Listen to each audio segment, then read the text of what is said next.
should have known something was wrong the moment I stepped into the dimly lit living room. The muffled sound of laughter seeped from the kitchen, uneven and slightly too high-pitched to be just casual. I paused in the doorway, heart hammering, because the laughter didn't belong to me, and the scent of whiskey and cologne didn't belong to anyone in our home. "She's just being dramatic," she had said earlier that evening over the phone. "Don't start drama. He's just different when he's drunk." I had forced a laugh then, imagining my wife, Claire, soothing some tipsy friend after a work happy hour. I didn't imagine this, what I saw now. Claire was leaning against the counter, her fingers brushing the hand of a man whose face I barely recognized, yet whose closeness to her screamed familiarity. The way her lips curved, how her eyes softened, how intimate it all looked, was a knife twisting in my chest. I swallowed, tried to speak, but my throat had turned to sand. "Jason," I croaked, my own name sounding foreign in my mouth. They froze. Not immediately guilty, but startled. The man's hand twitched, a subtle, almost invisible movement as if he realized I had entered too late, but too late already. Claire's eyes snapped to mine, and for a heartbeat, I thought she might apologize, might explain, but she didn't. Instead, she smiled, the kind of smile that felt rehearsed and cruel. "Oh," she said lightly, as though she had forgotten I existed. "You're home early." I felt the air leave my lungs. "Early? It's 11, I said, my voice sharper than I intended. "I thought you said you'd be at work, or out with friends." She shrugged, a casual motion that made my chest tighten. "Plans change. Don't be dramatic, okay?" I stepped closer, feeling the floor tilt beneath me, my mind a storm of disbelief and rising anger. "Dramatic? Claire, I saw." Her hand moved then, subtly guiding his hand away from her hip, but it was too late. The image was burned into me.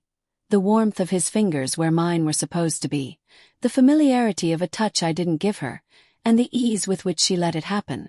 I remember that moment, the weight of reality settling over me, slow and suffocating. My knees almost gave out. I wanted to scream, to hit something, to demand answers, but all I could do was watch. "Jason," Claire began, her voice suddenly hesitant. I held up my hand. "No, just stop, please." I turned away before I lost control. My hands shook, and I leaned against the wall, the cold paint pressing into my palm. The sound of their laughter, now nervous, was unbearable. I could feel the walls closing in, each heartbeat a hammering drum of betrayal.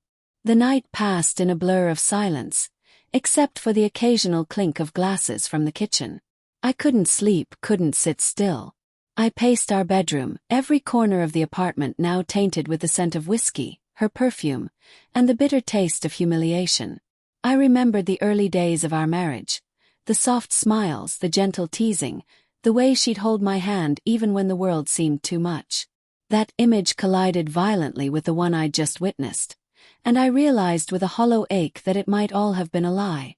When she finally came to bed, hours later, she slid under the sheets beside me, her movements casual, as though nothing had happened.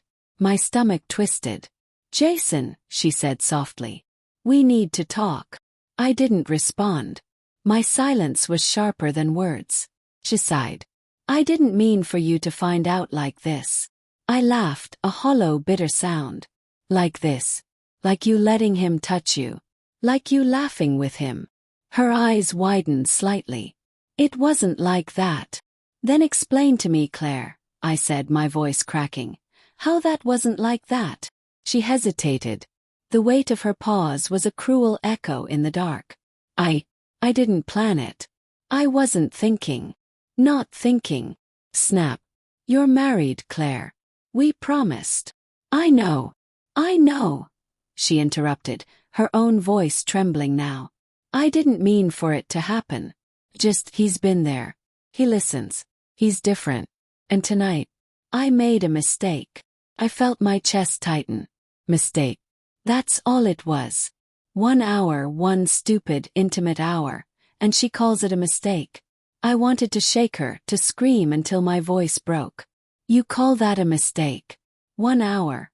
1 hour of betrayal is a mistake." I whispered, my voice almost breaking. She reached for me. Flinched. Please, Jason, don't push me away. I love you. Love. The word tasted like ash in my mouth. How could she love me when her hands were in someone else's? How could I reconcile the warmth of her words with the coldness of her actions?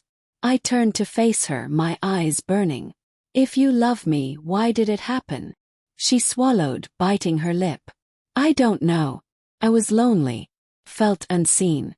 I thought I could just feel wanted for once. It doesn't mean I don't love you. It doesn't mean I don't regret it.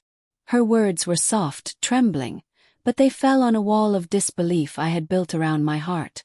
I couldn't touch her, couldn't comfort her. Not tonight. Not after this. I need to understand, Claire, I said finally, my voice hollow. I need to understand why it happened and why it didn't stop until I walked in here. She was silent for a long time. I could hear her breathing, shallow and nervous, like she was afraid I might vanish if she breathed too loud. She began but then stopped. I waited, every second stretching into an eternity. I don't know if I can give you the answer you want. And there it was. The cruel truth I had feared. She couldn't explain it, and maybe there was no explanation that could fix this. Days passed. We moved around each other like strangers in our own home, haunted by the memory of that night. Every glance, every casual touch, was weighted with suspicion. I checked her phone once, just once, and the messages between her and him made my stomach turn. Words of intimacy, late-night calls, little jokes that now felt like knives in my gut. I wanted to hate her, to scream at her, to leave her. But a part of me, the part that had loved her for so many years, couldn't let go. I remembered her laughter, her soft hands, the way she used to look at me like I was the center of her world. Could that love survive this? Could I survive this? One night, I confronted her again. We sat across from each other at the kitchen table. The light dim, the apartment eerily quiet. I can't pretend it didn't happen, I said, voice low. And I can't pretend I don't remember it. Every time I close my eyes, I see him. I see your hands on him. I feel you moving with him, laughing with him. She trembled, tears brimming. I know you do. I hate myself for it. I hate that I made you feel this way. I hate that I hurt you. I closed my eyes, trying to steady myself. Do you even want to fix this? Or is this over? Her hand reached across the table, hesitant, like she was afraid I'd pull away. I want to fix it. I want us to survive. I want to earn your trust back. I studied her, looking for any hint of deception, any flicker of the woman I had seen with him. But all I saw was fear and guilt, and the remnants of the woman I had loved so fiercely. Could that be enough? Could love alone rebuild the trust that had been shattered? I didn't answer. I just sat there, the silence stretching, heavy and suffocating. Weeks passed.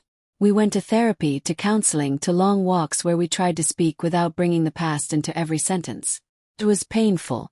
Every time she laughed a little too close to someone else's joke, every time her hand brushed mine, my stomach twisted with suspicion. But I also saw her trying, truly trying, to rebuild what she had broken. I watched her one evening, sitting across from me in the living room, reading a book I had bought her years ago. She looked up, smiled softly, and our eyes met. Something flickered in me, a memory, a hope. Could we really survive this? Could we heal? I reached out, slowly, hesitantly, and took her hand. She didn't pull away. She squeezed gently, a silent promise. And in that moment, I realized that while the pain of betrayal never truly disappears, love, real, messy, complicated love, can survive even the deepest wounds. It wouldn't be easy. We would stumble, we would falter, we would fight. But we were still here, together, fragile but breathing, and maybe, just maybe, that was enough to start again. I let out a shaky breath and whispered, "We'll try. One day at a time." She nodded, tears sliding down her cheeks, and whispered back, "1 hour or a lifetime. I'll make it right." And for the first time in what felt like forever, I believed her.